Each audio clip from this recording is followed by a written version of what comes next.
talking in France, saying, you know, sometime soon the chefs and the creatives, the scientists will make a meal that is just in that single pill. No one has to cook it, you just eat it, you're full, and that's it. Meal over, you've got an extra hour in your day rather than sitting down for this multi-course meal. You'll find some of the feminist writers, Anna Dodd in 1885, also thinking about this, the kind of the culinary conduit. And she says, you know, when the final pie was made into a pill, then women's liberation began. Suddenly you just give your husband this, and away you go.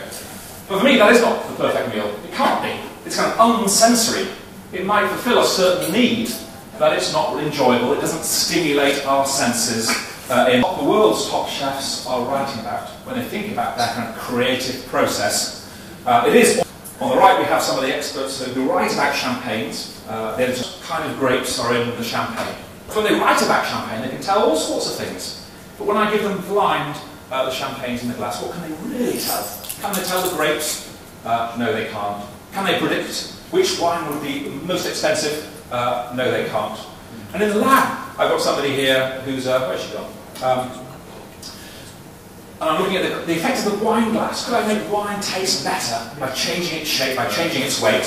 And I want to know just what's coming off the wine to have my subject with a blindfold on so she can't see what's going on, with a little machine that agitates the wine, shakes it gently so the aromas come off the glass. And by doing this, I can really tell, does the glass shape change kind of the aromas you get? Not much, it turns out, until you hold the glass and you see it.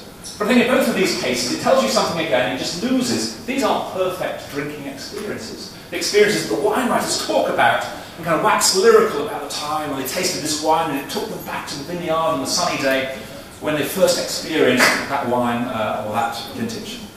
It tells us something, but just not the right kind of stuff. From there to mass market, be it in the air, but some of these ideas change the taste of the food. All that clearly matters. I just want to finish up thinking about two or three other things that matter and why it really matters about the perfect meal. So, first thing is just this, what is it? Snail porridge. A dish that's all about the name, in a way. A dish that, if you call this its French name, no one would bat an eyelid. And yet give it snails and porridge all in the same title, kind of designed to offend Daily Mail readers as they were. So it just shouldn't be brought together, breakfast cereal and snails. And that kind of illustrates just one example of the power of the naming of food. We never normally get to just eat the food. It's always described in a certain way on the menu, or by the waiter, or on the pack. And those names do influence us, either in this case to kind of create a media story around the dish, but one could take something as simple as kind of Patagonian dogfish, Melusa negra, that no one ever wanted to order on a restaurant menu a few years ago. Suddenly rename it Chilean sea bass, and sales, 1,000% increase in sales of this fish that are attributable only to the name. And within a blink of an eye, your brain has decided what it is, whether you like it, whether it's good for you, probably how much you